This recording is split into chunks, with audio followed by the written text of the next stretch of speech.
my God, I can hear myself. This is crazy. I've been dealing a lot with like jealousy and feeling crazy and out of control. I decided we wanted to sort of explore those feelings in a movie.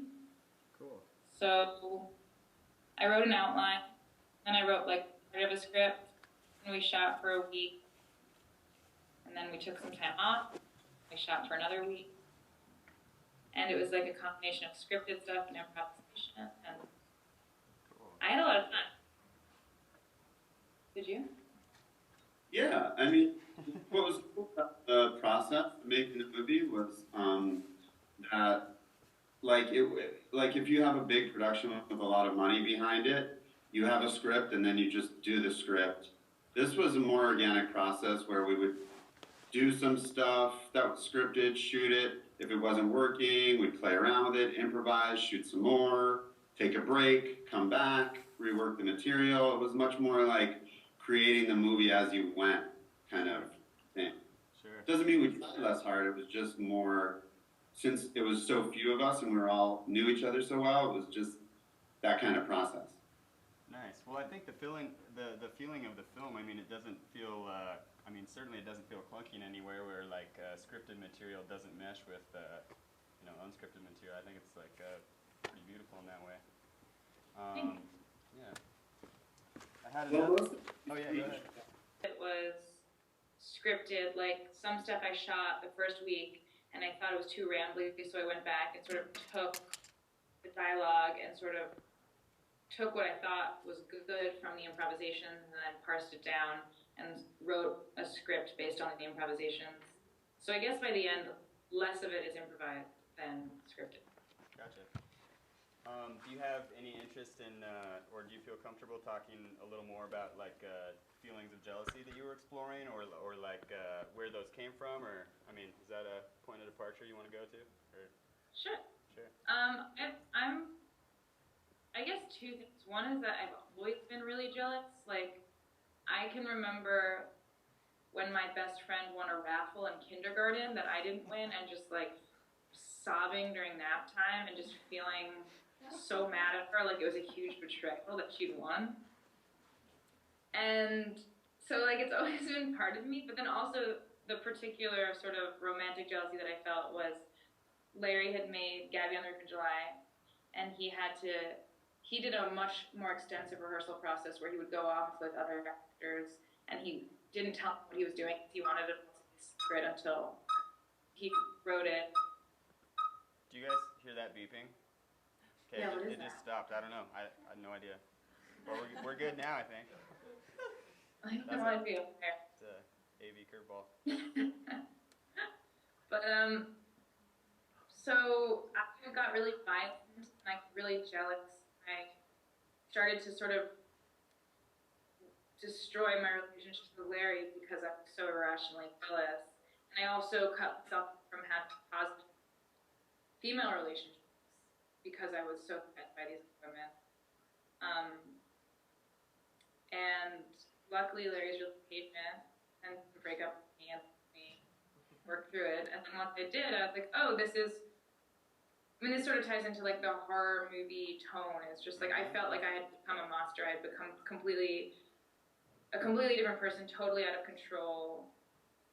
I thought that was a really interesting thing to play with. Just that jealousy itself is horrific. It doesn't have to result in killing or murder. It actually destroys people and friendships and romantic relationships.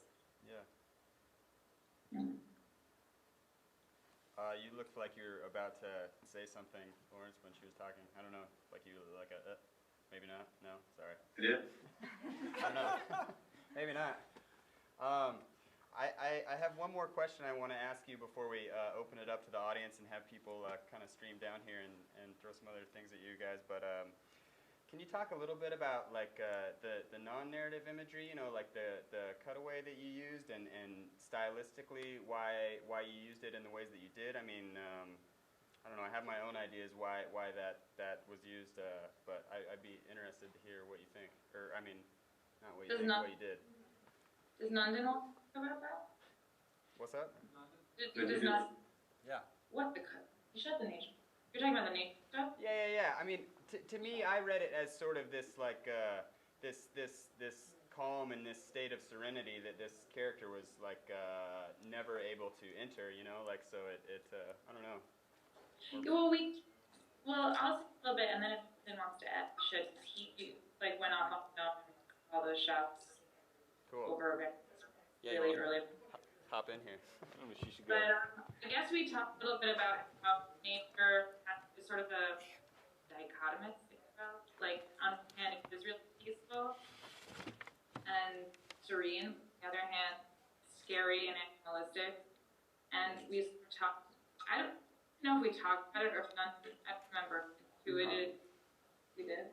We needed a variety of. Yeah, like that, the nature sort of, the way it was shown, like Genevieve's apologies on the beginning, it's clear and it gets darker, more out of focus, and scarier as she gets more and more on him. Gotcha. Nandin? Were you thinking of things when I got the I'm sorry, was Nandin properly introduced? Yeah, he was introduced. One more time, everybody, this is cinematographer Nandan Rao. He's with us from Corvallis. So. Yay! Yeah. I'm trying to think if I do. Is this? I think I'm trying to think if I do have anything to add. I mean, I know Sophia. I mean, we definitely did talk about it. I think Sophia was. Yeah, Mike. I think. We definitely did talk about it. I know Sophia was pretty clear from the beginning that she wanted that dichotomy in nature and somehow being able to capture just. And I think, you know, as far as choice of locations, it was just this gorgeous house in the middle of the woods, and so being able to capture kind of those two sides of that forestry and kind of feeling how, and also how I think, I remember talking about how it kind of reflects the, you know, especially Genevieve's experience going out to this place where kind of in the beginning it, you know, like any new place, it's a, you know, a green pasture, and then as it becomes kind of representing of her own, like trapping her as this kind of, you know, this space that she's in and this jealousy that she's feeling in this relationship that she's in, it becomes, you know, that takes on its own viciousness or whatever. So just showing those two sides. I don't know what else to. Yeah. Beautiful. Thanks, Nandin. Yeah. Boom. So I guess we got a short cord. I gotta like lean here. So if anyone in the audience would like to come down and ask Sophia or Lawrence a question, please come on in and take the chair. Anybody? I'll go. All right, here we go. Yeah. Hello. Thanks for sharing your film with us. I'm wondering, at one point you decided or why you were drawn to the role of Robin versus Genevieve, given the backstory and, you know, your motivation for writing the story and making the film. And was it therapeutic for you to play that other role in the jealousy kind of dynamic? There were a lot of factors that went into me deciding to play Robin. Probably the biggest one was that I really wanted to explore these feelings, but didn't want to relive them or go through them. So I thought that it would be helpful to someone like me, but not really. And also I thought that Kate was better suited towards that particular character, plays Genevieve, her performance style. And those were pretty much the two big reasons. But really, it was just, I already went through a few of like.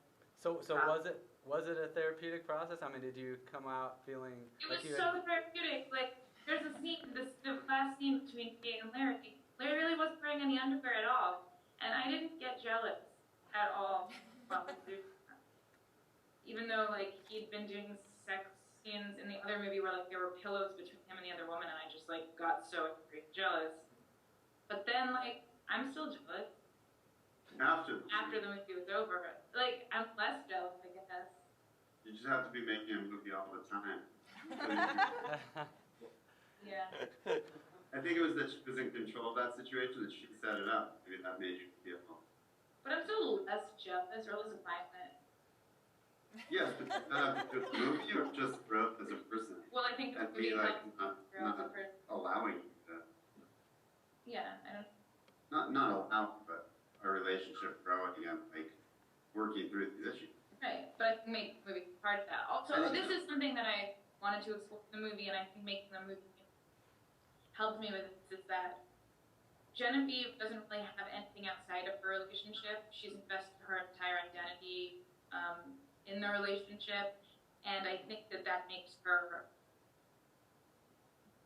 more distanced from Sebastian. She is so afraid of losing him that she ends up resenting him because she's put so much of herself. So I think I was feeling similarly like, oh, if Lawrence loses me, he's all I have. I need him for everything. And that was a really scary feeling. I think that's probably part of why I felt so intensely jealous. So I think that making the movie just, even though we collaborated a lot, and it certainly wasn't like, oh, I'm doing this on my own, it just helped me feel more into myself and feel like an individual that I feel less jealous. So. Great. Thank you. Cool. Anybody else? Yeah, nice. Yeah. All right, here we go. The mic only goes to about there. Thank you, guys. Thanks.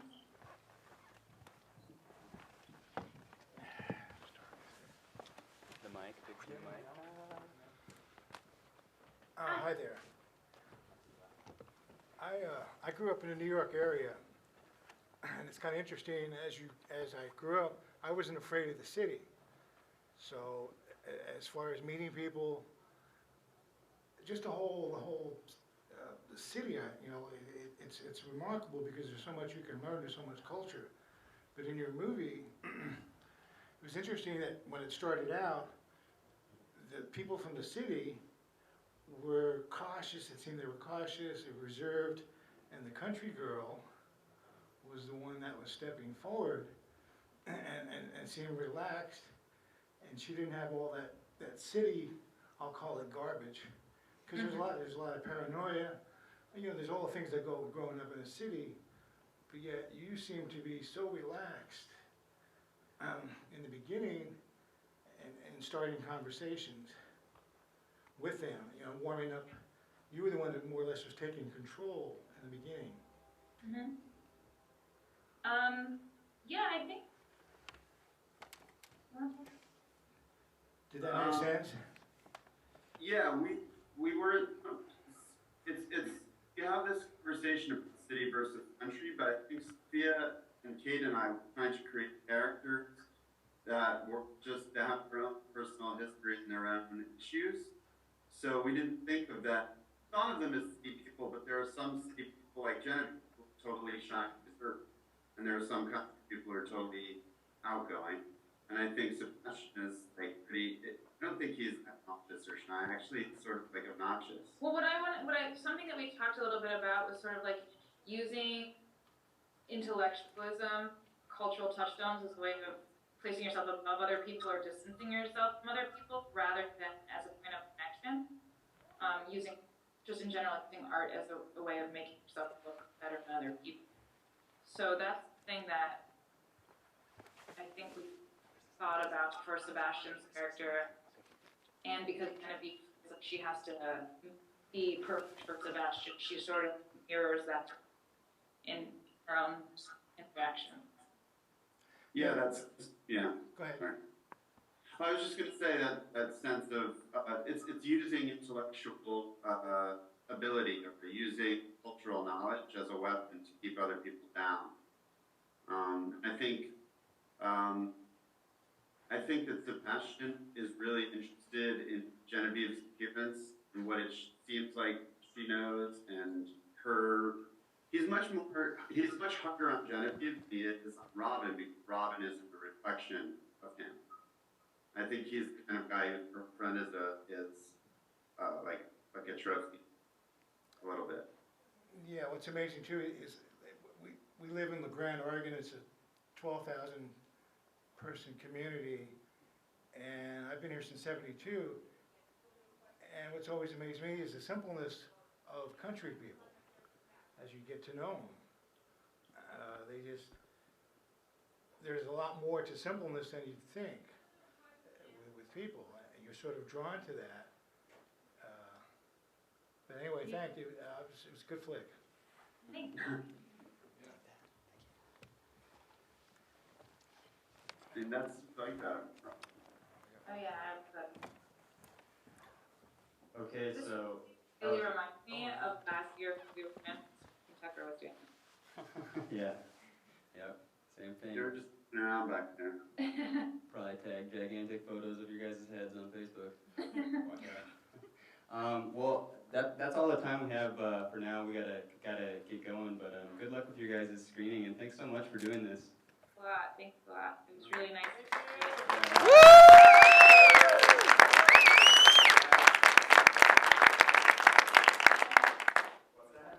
I said have Oh, wait, can I a say good one- weekend. Can I say one more thing? Yeah, please.